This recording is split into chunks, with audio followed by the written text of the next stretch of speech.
こんにちは。仕事に役立つ文房具の未成店の仕事道具店の店長店です。今日は引っ越した先のね、家の近所にあった昔ながらの文房具屋さんで、1本なんと200円以下で全て買えて、昔からあるロングセラーなペンたちを買ってね、試してみたので紹介していこうと思います。まずはこちら、パイロットのスーパープチというサインペン。細字、中字、太字の3種類で、1本あたり税込み110円です。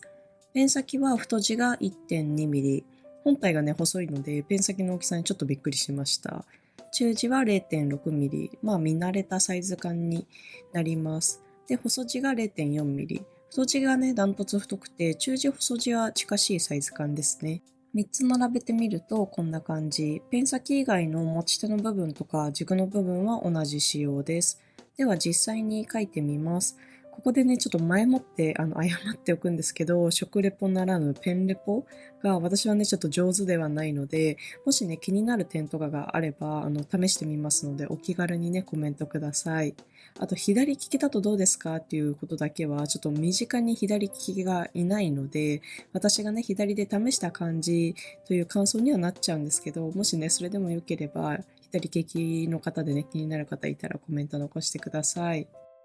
はい。では書いてみると3つの太さの違いがしっかり分かりました。ペン先は固めだったので見た目よりはね、どれも細く書けたんじゃないかなと思います。インクは水性顔料ということで、水性ペンではあるんですけど、耐水性があります。滲む感じもなくてね、ペンを倒して斜めに使うことで、より太くね、インクを紙にのせられるので、塗りつぶしたりとか、線を目立たせたい時にも便利そうですね。太文字は最近ちょっと見かけないんですけど、フェルトペンにね、似てる気がします。水分量もそこまで多くないので、線を重ねても紙がね、ボロボロになったりはしませんでした。ところで、ペンの種類で使われる水性、油性顔料、染料っていうのが、私ね、ちょっとよくわからなくなるんですけども、ユニのサイトにわかりやすく載っていたので、ちょっとここでね、ついでに紹介しようかなと思います。まず、水性と油性の違いなんですが、インクの主な成分っていうのは溶剤と着色剤っていうもので、油性は溶剤として主に揮発性有機溶剤、水性は主に水を使用するそうです。さらにその溶剤に溶ける着色剤を染料、溶けないものを顔料といって、溶剤に溶ける染料は複数の色を混ぜ合わせることで、比較的容易に新たな色が作れるけど、光に長い時間を当てると褪せてしまうことが多いそうです。で、もう一個の顔料っていうのは、溶剤には溶けない物質で、溶剤の中で均一に混ざった状態で筆記ができて、染料に比べて耐光性とか耐水性に優れているそうです。で、今回は水性のかつ顔料なので、水や光に強いインクとなっています。そして3つとも書いてみて、同じね、シリーズなのかなってぐらい、書き出される線が違うので、手帳やノートに対して使うのであれば、細字と中字が文字も線も書けて便利だし、大きな紙に使うときとか、目立つ線を書きたいときは太字という感じで、芯によってね、使い分けが必要かなと思います。でも1本110円、全サイズそれても330円なので、気軽にね、集められそうですよね。公式サイトには他の赤と青のね、インクの展開も載っていました。次もパイロットから V コーン1本110円です。直液式で最後まで滑らかに書くことができるそうです。ペンの外側からもね、液体のインクであることがね、わかりますね。気泡が動いています。私は直液のボールペンを記憶のね、中では使ったことがなくて、ペン先からインクがね、溢れ出てこないのかなとちょっと不安。V コーンのノックタイプは好きで愛用してるんですけど、こちらのペンはね、きっとその元祖のペンなのかなと。どんな書き心地なのでしょうか。ワクワク。おー。すごい、これはなんかボールペンじゃないみたい。なんて言うんだろう。万年筆の細いタイプというか、最初に懸念していたインクドバドバの感じもなくて、常にね、適量ちゃんと出てきます。赤色もね、すごく綺麗で、強いて言うならゲルインクみたいな感じなのかな。書き出しがね、安定しているし、でもサラサラしていて、唯一無二のね、書き心地って感じ。これで丸付けとかしたら、丸付けの下さに問題集とかめっちゃ頑張れそう。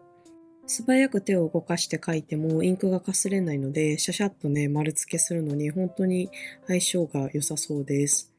で、こちらのペンは発売が1991年。もうね、30年以上も活躍しているペンらしいです。日本のペンは昔からね、クオリティが高かったんだなぁと、本当に感動しました。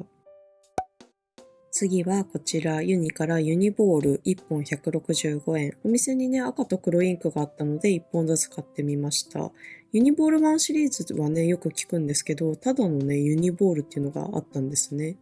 名前の通りボールペンで、ペン先は 0.5 ミリ。ネットの情報にはなりますが、2006年にはもうすでにこちらのペンが販売されていたようです。で、20年近く存在しているかなりのロングセラーアイテムですね。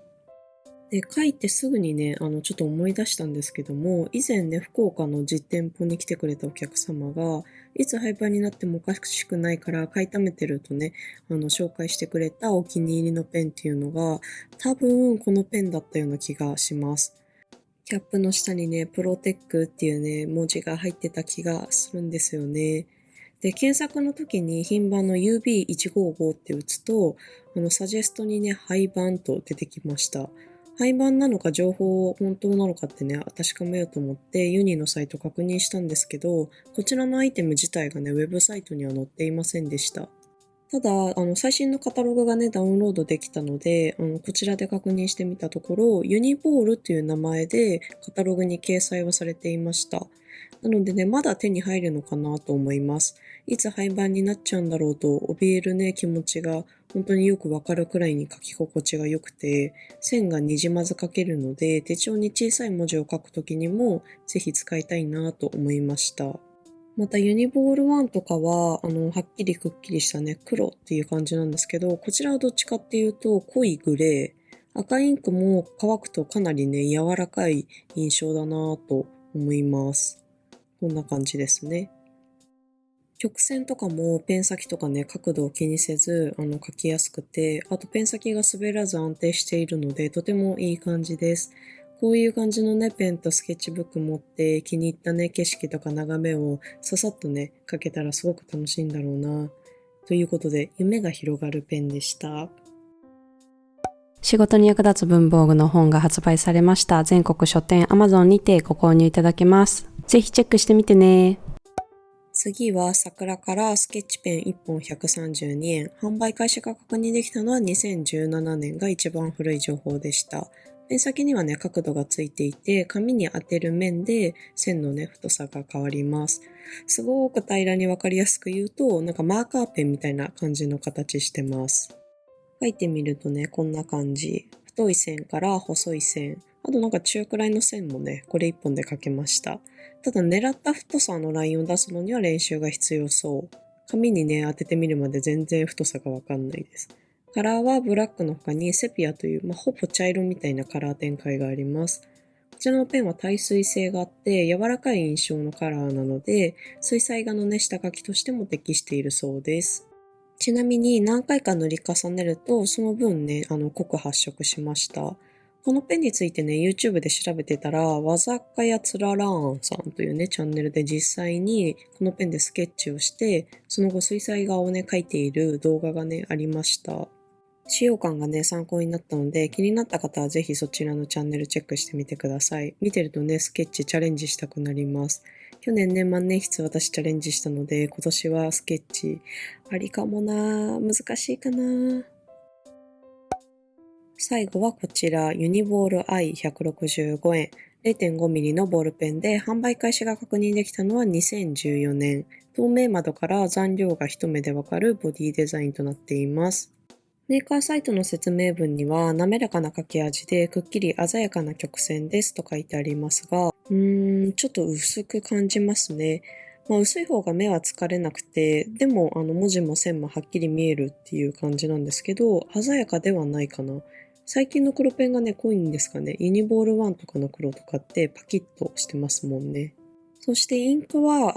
結構多めにね、出てくる感じ。角とか線が交差したところにインクが少し溜まります。なんかこれがね、万年筆で描いた時みたいな味を出してくれていますね。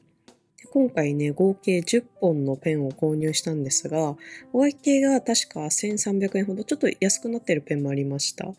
発売当初のね、物価、あとさらに最近の物価高っていうのがいろいろ関係あると思うんですけども、たった100円ちょっとでこのクオリティのペンがね、手に入ると思うと、もう本当にすごいなと。どれもね、滑らかな書き心地が好きな人にはハマるタイプかなと思ったので、もし見つけたらぜひ試してみてください。最後までご覧いただきありがとうございます。たまに本当に文房具売ってるんですねって言われるので、宣伝させていただきますが、オンラインショップありますので、概要欄からぜひチェックしてみてください。またねー。